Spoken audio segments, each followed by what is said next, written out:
RAM itself stands for Remote Area Medical. So that's a national organization that was started by Stan Brock and really started out doing expeditions to third world countries. And then a few years ago decided there was a need in remote areas in the United States of delivering healthcare too. So they're really focused on expedition medicine, of going to an area once and delivering healthcare, episodic care. The difference in Wise County is its size. It's gigantic. I mean, we'll probably take care of well over 6,000 patients in a weekend this year.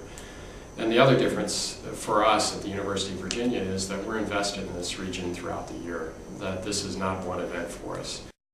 It's a community environment. So we're not going to be in the hospital, it's actually going to be in a fairgrounds, so it's going to be a totally different environment, which kind of adds a little excitement to it, I think, for me at least. Well, this week we've been training for a lot of the techniques and skills that we'll be using down at the clinic.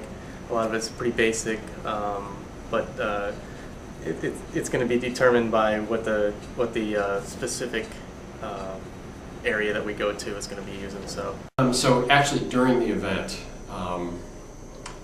they're taught and they learn. They get to do a lot of different procedures, and they get to present one-on-one with attendings and residents to a greater degree than they might get to in other clinical environments. They get to see patients right off the bat when they first present, so they really enjoy that. And they get to do clinical skills and a lot of clinical skills that they may not get to do as much in an environment like here in Charlottesville, where there's 140 medical students and 500 residents. And here, the number of patients relative to the number of students and doctors, the ratio is a lot different. I think that many times when you see patients in an academic center, you're taking the patient out of their environment and you're seeing them here in our environment. And sometimes it's easy to lose sight of where that patient's coming from and what the challenges are for them to receive health care. And when students go to the RAM clinic, they're actually working with a multitude of patients who have difficulty accessing healthcare for various reasons.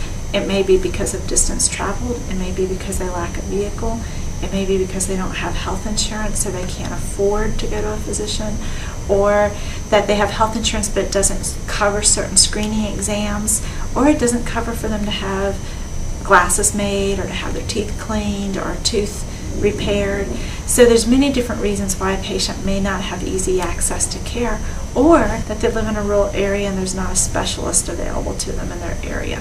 You know, a lot of times when in the media you hear about how the healthcare system is broken and all this, and you see all the negativity about what's going on with healthcare. You know, I want to go down because I actually want to work with patients, hand in hand, right, direct care with patients. And so a lot of these people don't have access to healthcare as a lot of Americans do, but it's going to be direct care, and that's what I'm really looking forward to.